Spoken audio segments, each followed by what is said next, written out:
The fact is, the public make use of the classics of a country as a means of checking the progress of art. They degrade the classics into authorities. They use them as bludgeons for preventing the free expression of beauty in new forms. They are always asking a writer why he does not write like somebody else, or a painter why he does not paint like somebody else, quite oblivious of the fact that if either of them did anything of the kind, he would cease to be an artist. A fresh mode of beauty is absolutely distasteful to them, and whenever it appears they get so angry and bewildered that they always use two stupid expressions. One is that the work of art is grossly unintelligible, the other that the work of art is grossly immoral. What they mean by these words seems to me to be this. When they say a work is grossly unintelligible, they mean that the artist has set or made a beautiful thing that is new. When they describe a work as grossly immoral, they mean that the artist has set or made a beautiful thing that is true. The former expression has reference to style, the latter to subject matter, but they probably use the words very vaguely, as an ordinary mob will use ready-made paving stones. There is not a single real poet or prose writer of this century, for instance, on whom the British public have not solemnly conferred diplomas of immorality, and these diplomas practically take the place with us of what in France is the formal recognition of an Academy of Letters, and fortunately make the establishment of such an institution quite unnecessary in England. Of course, the public are very reckless in their use of the word. That they should have called Wordsworth an immoral poet was only to be expected. Wordsworth was a poet, but that they should have called Charles Kingsley an immoral novelist is extraordinary. Kingsley's prose was not of a very fine quality. Still, there is the word, and they use it as best they can. An artist, of course, not disturbed by it. The true artist is a man who believes absolutely in himself, because he is absolutely himself. But I can fancy that if an artist produced a work of art in England that immediately on its appearance was recognized by the public through their medium, which is the public press, as a work that was quite intelligible and highly moral, he would begin seriously to question whether its creation had really been himself at all, and consequently whether the work was not quite unworthy of him, and either of a thoroughly second-rate order or of no artistic value whatsoever. On the whole, an artist in England gains something by being attacked. His individuality is intensified. He becomes more completely himself.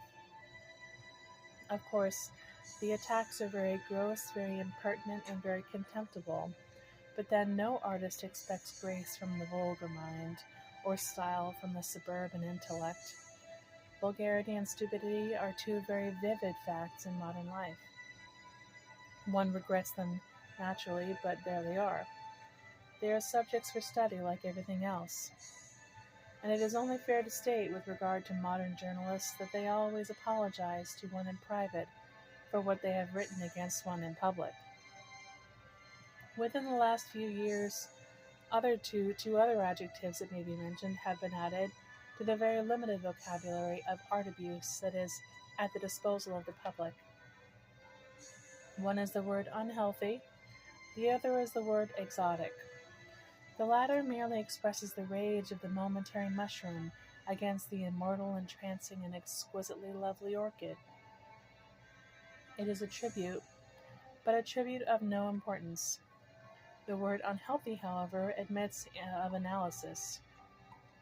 It is a rather interesting word. In fact, it is so interesting that the people who use it do not know what it means.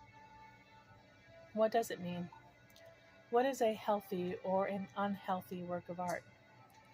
All terms that one applies to a work of art, provided that one applies them rationally, have reference to either its style or its subject, or both together. From the point of view of style, a healthy work of art is one whose style recognizes the beauty of the material it employs, be that material one of words or of bronze, of color or of ivory, and uses that beauty as a factor in producing the aesthetic effect. From the point of view of subject, a healthy work of art is one the choice of whose subject is conditioned by the temperament of the artist and comes directly out of it. In fine, a healthy work of art is one that has both perfection and personality. Of course, form and substance cannot be separated in a work of art, they are always one. But for purposes of analysis, and setting the wholeness of aesthetic impression aside for a moment, we can intellectually so separate them. An unhealthy work of art, on the other hand, is a work whose style is obvious, old-fashioned, and common, and whose subject is deliberately chosen, not because the artist has any pleasure in it, but because he thinks that the public will pay him for it. In fact, the popular novel that the public call healthy is always a thoroughly unhealthy production, and what the public call an unhealthy novel is always a beautiful and healthy work of art. Perhaps, however, I have wronged the public in limiting them to such words as immoral, unintelligible, exotic, and unhealthy. There is one other word that they use. That word is morbid. They do not use it often. The meaning of the word is so simple that they are afraid of using it. Still, they use it sometimes, and now and then one comes across it in popular newspapers. It is, of course, a ridiculous word to apply to a work of art. For what is morbidity but a mood of emotion or a mode of thought that one cannot express? The public are all morbid because the public can never find expression for anything. The artist is never morbid. He expresses everything. He stands outside a subject and through its medium produces incomparable and artistic effects. To call an artist morbid because he deals with morbidity as his subject matter is as silly as if one called Shakespeare mad because he wrote King Lear. I need hardly say that I am not for a single moment complaining that the public and the press misuse these words. I do not see how, with their lack of comprehension of what art is, they could possibly use them in the proper sense. I am merely pointing out the misuse, and as for the origin of the misuse and the meaning that lies behind it all, the explanation is very simple. It comes from the barbarous conception of authority. It comes from the natural inability of a community corrupted by authority to understand or appreciate individualism. In a word, it comes from that monstrous and ignorant thing that is called public opinion, which, bad and well-meaning as it is when it tries to control action, is infamous and of evil meaning when it tries to control thought or art. Indeed, there is much more to be said in favor of the physical force of the public than there is in the favor of the public's opinion. The former may be fine, the latter may be foolish. It is often said that force is no argument. That, however, entirely depends on what one wants to prove. Many of the most important problems of the last few centuries, such as the continuance of personal government in England or of feudalism in France, have been solved entirely by means of physical force. The very violence of a revolution may make the public grand and splendid for a moment. It was a fatal day when the public discovered that the pen is mightier than the paving stone and can be made as offensive as the brickbat. They at once sought for the journalist, found him, developed him, made him their industrious and well-paid servant.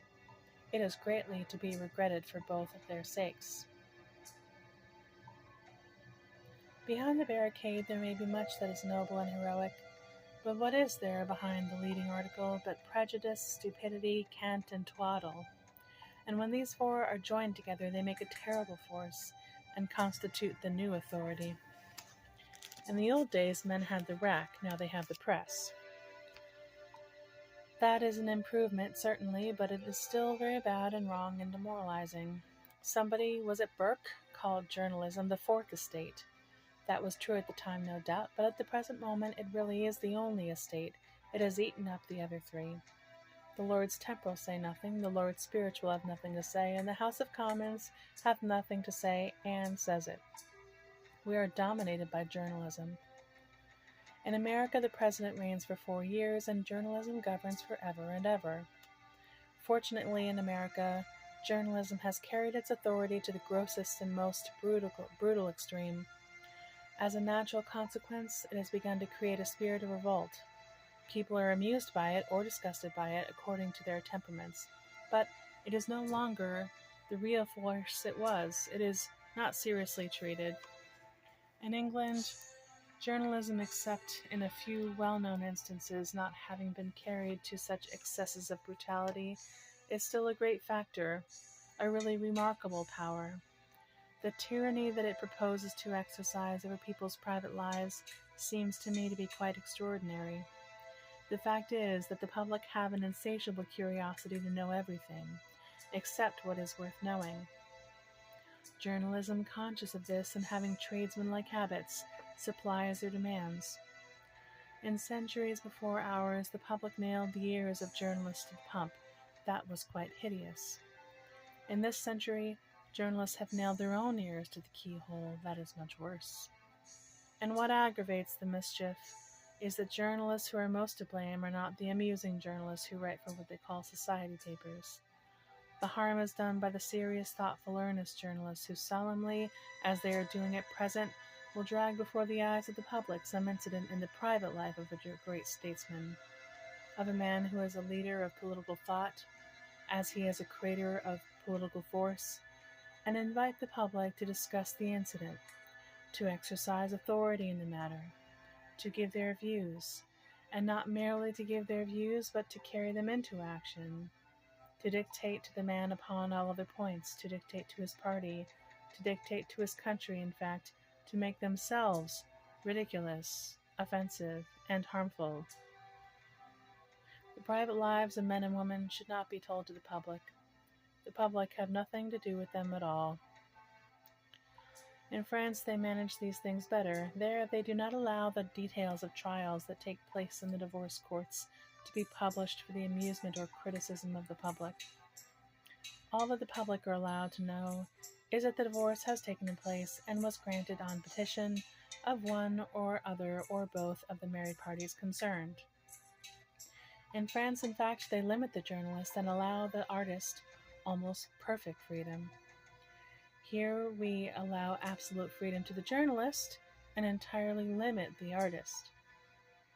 English public opinion, that is to say, tries to constrain and impede and warp the man who makes things that are beautiful in effect, and compels the journalist to reveal things that are ugly or disgusting or revolting, in fact, so that we have the most serious journalists in the world and the most indecent newspapers. It is no exaggeration to talk of compulsion.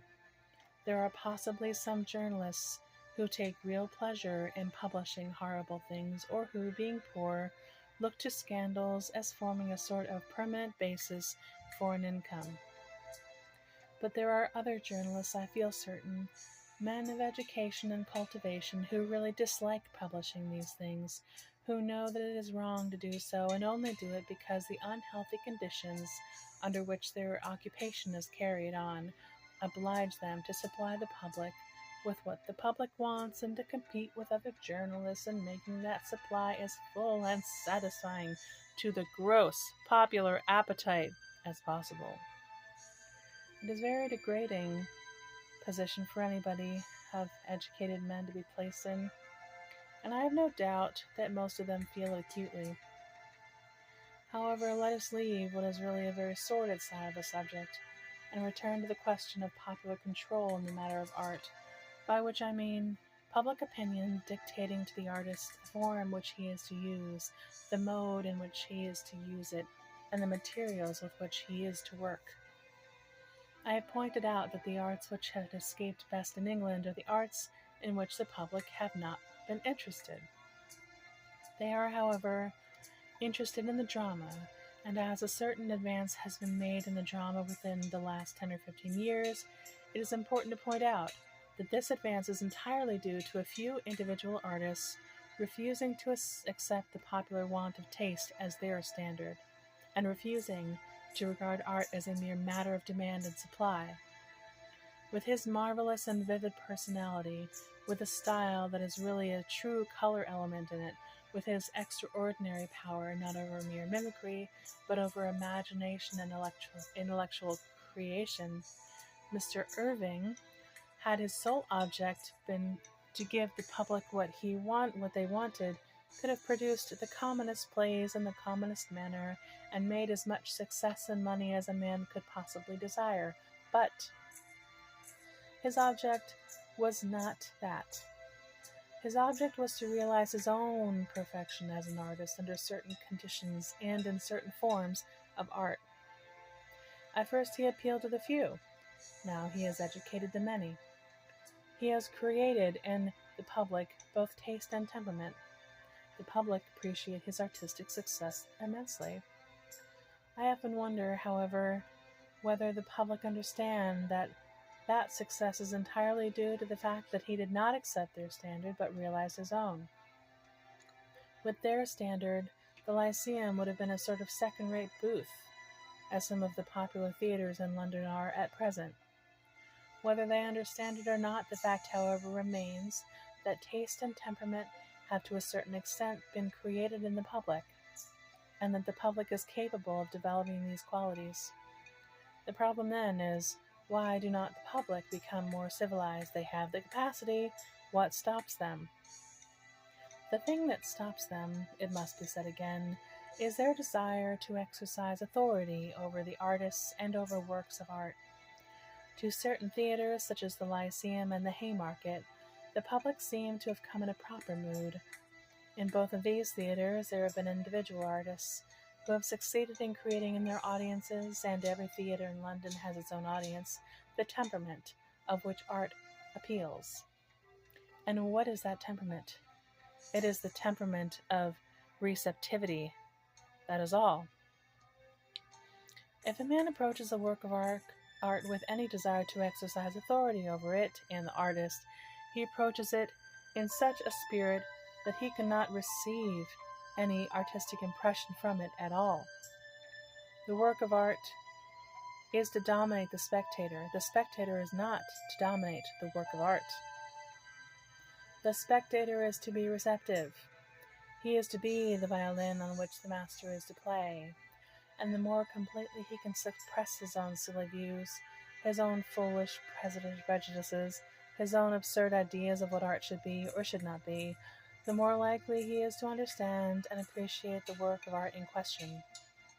This is of course quite obvious in the case of the vulgar theatre-going public of Englishmen and women, but it is equally true of what are called educated people. For an educated person's ideas of art are drawn naturally from what art has been, whereas the new work of art is a beautiful thing, is beautiful by being what art has never been. And to measure it by the standard of the past is to measure it by a standard on the rejection of which its real perfection depends. A temperament capable of receiving through an imaginative medium and under imaginative conditions new and beautiful impressions is the only temperament that can appreciate a work of art. And true as this is in a case of appreciation of sculpture and painting, it is still more true of the appreciation of such arts as the drama. For a picture and statue are not at war with time. They take no account of its succession. In one moment their unity may be apprehended. In the case of literature it is different. Time must be traversed before the unity of effect is realized. And so in the drama there may occur in the first act of the play something whose real artistic value may not be evident to the spectator till the third or fourth act is reached. Is the silly fellow to get angry and call out and disturb the play and annoy the artists? No. The honest man is to sit quietly and know the delightful emotions of wonder, curiosity, and suspense. He is not to go to the play to lose a vulgar temper. He is to go to the play to realize an artistic temperament. He is to go to the play to gain an artistic temperament. He is not the arbiter of the work of art. He is one who is admitted to contemplate the work of art, and if the work of art be fine, to forget in its contemplation all the egotism that mars him, the egotism of his ignorance or the egotism of his information. The point about the drama is hardly, I think, sufficiently recognized. I can quite understand that were Macbeth produced for the first time before a modern London audience, many of the people present would strongly and vigorously object to the introduction of the witches in the first act, with their grotesque phrases and their ridiculous words. But when the play is over, one realizes that the laughter of the witches in Macbeth is as terrible as the laughter of madness in Lear, more terrible than the daughter of Iago in the tragedy of the Moor. No spectator of art needs a more perfect mood of receptivity than the spectator of a play. The moment he seeks to exercise authority, he becomes the avowed enemy of art and of himself. Art does not mind. It is he who suffers. With the novel, it is the same thing. Popular authority and the recognition of popular authority are fatal. Thackeray's Esmond is a beautiful work of art because he wrote it to please himself. In his other novels, in Pendennis, in Philip, in Vanity Fair even, at times he is too conscious of the public and spoils his work by appealing directly to the sympathies of the public or by directly mocking at them. A true artist takes no notice whatever of the public. The public are to him non-existent. He has no poppied or honeyed cakes through which to give the monster sleep or sustenance. He leaves that to the popular novelist. One incomparable novelist we have now in England, Mr. George Meredith. There are better artists in France, but France has no one whose views of life is so large, so varied, so imaginatively true. There are tellers of stories in Russia who have a more vivid sense of what pain in fiction may be, but to him belongs philosophy in fiction. His people not merely live, but they live in thought. One can see them from myriad points of view. They are suggestive. There is soul in them and around them. They are interpretive and symbolic. And he who made them, these wonderful, quickly moving figures, made them for his own pleasure and has never asked the public what they wanted, has never cared to know what they wanted, has never allowed the public to dictate to him or influence him in any way, but has gone on intensifying his own personality and producing his own individual work. At first, none came to him. That did not matter. Then the few came to him. That did not change him. The many have come now. He is still the same. He is an incomparable novelist. With the decorative arts, it is not different. The public clung with really pathetic tenacity to what I believe were the direct traditions of the great exhibition of the international vulgarity, traditions that were so appalling that the houses in which people lived were only fit for blind people to live in. Beautiful things began to be made, beautiful colors came from the dyer's hand, beautiful patterns from the artist's brain, and the use of beautiful things and their value of importance were set forth. The public were really very indignant. They lost their temper, they said silly things. No one minded, no one was a whit the worse. No one accepted the authority of public opinion, and now it is almost impossible to enter any modern house without seeing some recognition of good taste, some recognition of the value of lovely surroundings, some sign of appreciation of beauty. In fact, people's houses are, as a rule, quite charming nowadays. People have been, to a very great extent, civilized. It is only fair to state, however, that the extraordinary success of the revolution in house decoration and furniture and the like has not really been due to the majority of the public developing a very fine taste in such matters.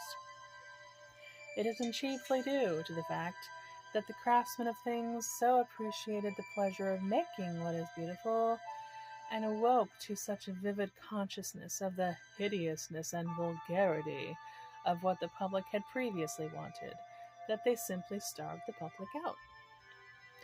It would be quite impossible at the present moment to furnish a room as rooms were furnished a few years ago without going for everything to an auction of second-hand furniture from some third-rate lodging house. The things are no longer made. However they may object to it, people must nowadays have something charming in their surroundings. Fortunately for them, their assumption of authority in these art matters came to entire grief. It is evident, then, that all authority in such things is bad. People sometimes inquire what form of government is most suitable for an artist to live under. To this question there is only one answer.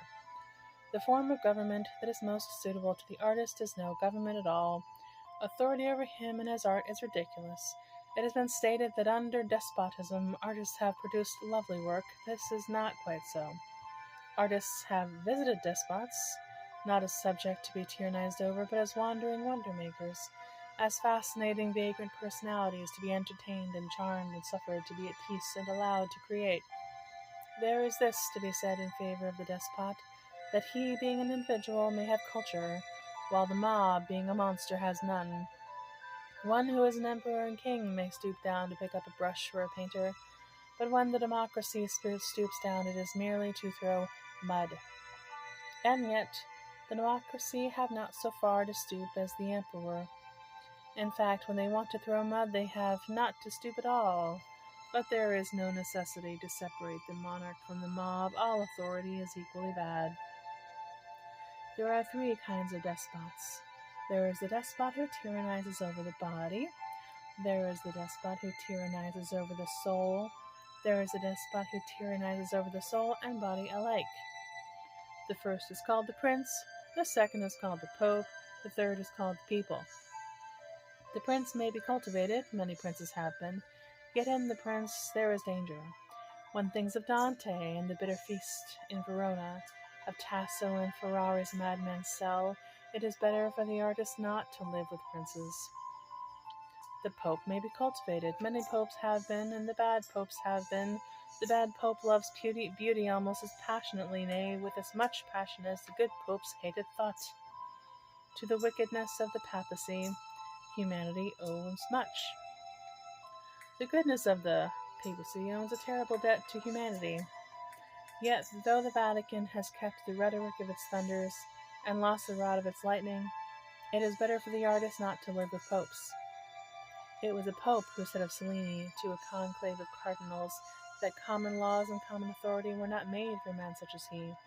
But it was a pope who thrust Cellini into prison and kept them there till he sickened with rage and created unreal visions for himself and saw the gilded sun enter his room and grew so enamored of it that he sought to escape and crept out from tower to tower and falling through dizzy air at dawn maimed himself and was by a vine dresser covered with vine leaves and carried in a cart to one who, loving beautiful things, had care of him. There is danger in popes.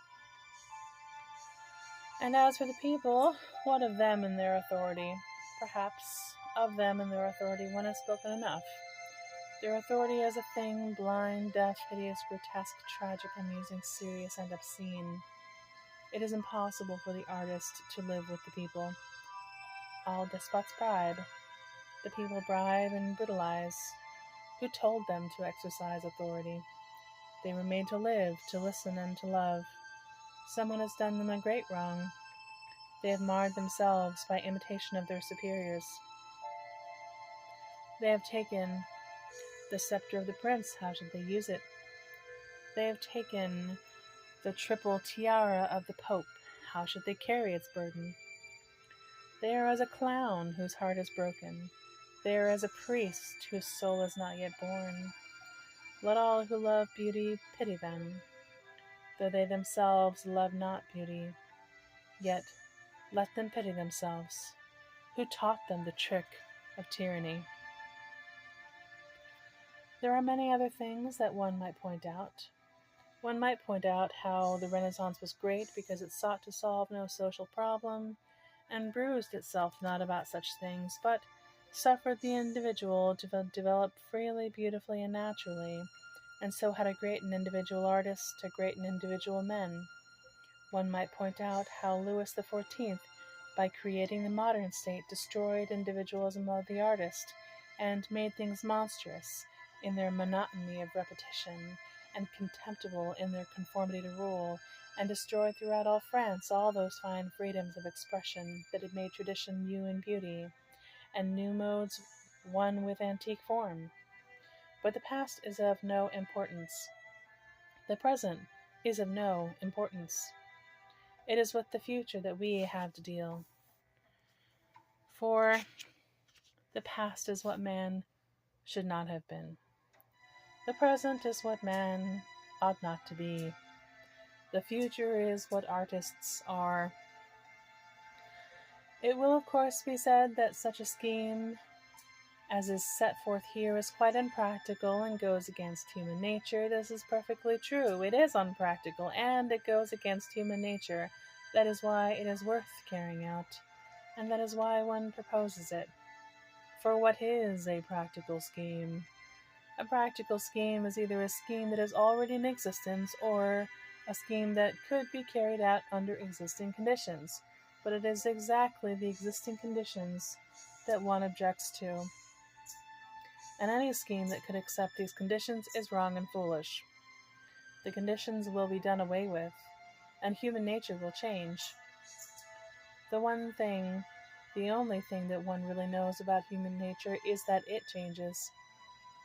Change is the one quality we can predicate of it. The systems that fail are those that rely on the permanency of human nature and not on its growth and development. The error of Louis XIV was that he thought human nature would always be the same. The result of his error was the French Revolution.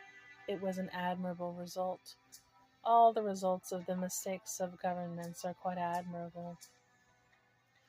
It is to be noted that individualism does not come to the man with any sickly cant about duty, which merely means doing what other people want because they want it, or any hideous cant about self-sacrifice, which is merely a survival of savage mutilation.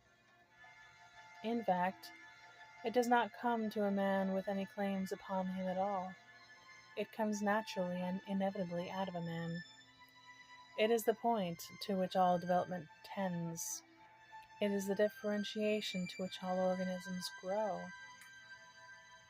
It is the perfection that is inherent in every mode of life, and towards which every mode of life quickens. And so individualism exercises no compulsion over man. On the contrary, it says to man that he should suffer no compulsion to be exercised over him. It does not try to force people to be good. It knows that people are good when they are let alone. Man will develop individualism out of himself. Man is now so developing individualism. To ask whether individualism is practical is like asking whether evolution is practical. Evolution is the law of life, and there is no evolution except towards individualism. Where this tendency is not expressed, it is a case of artificially arrested growth, or of disease, or of death. Individualism will also be unselfish and unaffected. It has been pointed out that one of the results of the extraordinary tyranny of authority is that words are absolutely distorted from their proper and simple meaning, and are used to express the obverse of their right signification. What is true about art is true about life. A man is called affected nowadays if he dresses as he likes to dress, but in doing that he is acting in a perfectly natural manner. Affectation in such manners consists in dressing according to the views of one's neighbor, whose views, as they are the views of the majority, will probably be extremely stupid. Or a man is called selfish if he lives in the manner that seems to him most suitable for the full realization of his own personality. In fact, the primary aim of his life is self-development. But this is the way in which everyone should live. Selfishness is not living as one wishes to live. It is asking others to live as one wishes to live. And unselfishness is letting other people's lives alone, not interfering with them. Selfishness always aims at creating around it an absolute uniformity of type. Unselfishness recognizes infinite variety of type as a delightful thing, accepts it, acquiesces in it, enjoys it. It is not selfish to think for oneself. A man who does not think for himself does not think at all. It is grossly selfish to require of one's neighbor that he should think in the same way and hold the same opinions. Why should he? If he can think, he will probably think differently. If he cannot think, it is monstrous to require thought of any kind from him. A red rose is not selfish because it wants to be a red rose. It would be horribly selfish if it wanted all the other flowers in the garden to be both red and roses. Under individualism, people will be quite natural and absolutely unselfish, and will know the meanings of words and realize them in their free, beautiful lives. Nor will men be egotistic as they are now, for the egotist is he who makes claims upon others, and the individualist will not desire to do that. It will not give him pleasure. When a man has realized individualism, he will also realize sympathy and exercise it freely and spontaneously. Up to the present, man has hardly cultivated sympathy at all. He has merely sympathy with pain, and sympathy with pain is not the highest form of sympathy. All sympathy is fine, but sympathy with suffering is the least fine mode. It is tainted with egotism. It is apt to become morbid. There is in it a certain element of terror for our own safety. We become afraid that we ourselves might be as the leper or as the blind, and that no man would have care of us. It is curiously limiting, too. One should sympathize with the entirety of life, not with life's sores and maladies merely, but with life's joy and beauty and energy and health and freedom. The wider sympathy, of course, is the more difficult. It requires more unselfishness. Anybody can sympathize with the sufferings of a friend, but it requires a very fine nature. It requires, in fact, the nature of a true individualist to sympathize with a friend's success. In the modern stress of competition and struggle for place, such sympathy is naturally rare and is also very much stifled by the immoral ideal of uniformity of type and conformity to rule, which is so prevalent everywhere, and is perhaps most obnoxious in England. Sympathy with pain there will of course always be. It is one of the first instincts of man. The animals which are individual, the higher animals, that is to say, share it with us. But it must be remembered that while sympathy with joy intensifies the sum of joy in the world, sympathy with pain does not really diminish the amount of pain. It may make man better able to endure evil, but the evil remains. Sympathy with consumption does not cure consumption. That is what science does. And when socialism has solved the problem of poverty, and science solved the problem of disease, the area of the sentimentalists will be lessened, and the sympathy of man will be large, healthy, and spontaneous. Man will have joy in contemplation of the joyous life of others. For it is through joy that the individualism of the future will develop itself. Christ made no attempt to reconstruct society, and consequently the individualism he preached to man could be realized only through pain or in solitude. The ideals that we owe to Christ are the ideals of the man who abandons society entirely, or of the man who resists society absolutely, but man is naturally social. Even the Thebaid became peopled at last, and though the Cenobite realizes his personality, it is often an impoverished personality that he so realizes. Upon the other hand, the terrible truth that pain is a mode through which man may realize himself exercises a wonderful fascination over the world. Shallow speakers and shallow thinkers in pulpits and on platforms often talk about the world's worship of pleasure and whine against it. But it is rarely in the world's history that its ideal has been one of joy and beauty. The worship of pain has far more often dominated the world. Medievalism, with its saints and martyrs, its love of self-torture, its wild passion for wounding itself its gashing with knives and its whipping with rods. Medievalism is real Christianity, and the medieval Christ is the real Christ. When the Renaissance dawned upon the world and brought with it the new ideals of beauty of life and the joy of living, men could not understand Christ. Even art shows us that. The painters of the Renaissance drew Christ as a little boy playing with another boy in a palace or garden, or lying back on his mother's arm, smiling at her, or at a flower, or at a bright bird, or at a noble, as a noble stately figure moving nobly through the world, or as a wonderful figure rising in a sort of ecstasy from death to life. Even when they drew him crucified, they drew him as a beautiful God on whom evil men had inflicted suffering. But he did not preoccupy them much. What delighted them was to paint the men and women whom they admired, and to show the loveliness of this lovely earth. They painted many religious pictures. In fact, they painted far too many, and the monotony of type and motive is wearisome and was bad for art. It was the result of the authority of the public in art matters, and is to be deplored. But their soul was not in the subject. Raphael was a great artist when he painted his portrait of the Pope. When he painted his Madonna as an infant Christ, he was not a great artist at all. Christ had no message for the Renaissance, which was wonderful because it brought an ideal variance with his. And to find the presentation of the real Christ, we must go to medieval art. There he is one maimed and marred, one who is not comely to look on, because beauty is a joy, one who is not in fair raiment, because that may be a joy also.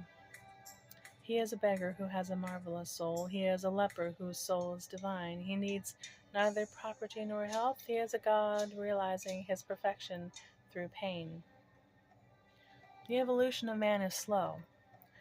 The injustice of men is great. It was necessary that pain should be put forward as a mode of self-realization. Even now, in some places in the world, the message of Christ is necessary. No one who lived in modern Russia could possibly realize his perfection except by pain. A few Russian artists have realized themselves in art, in a fiction that is medieval in character because its dominant note is the realization of men through suffering. But for those who are not artists, and to whom there is no mode of life but the actual life of fact, pain is only the door to perfection. Pain is the only door to perfection. A Russian who lives happily under the present system of government in Russia must either believe that man has no soul, or that if he has, it is not worth developing.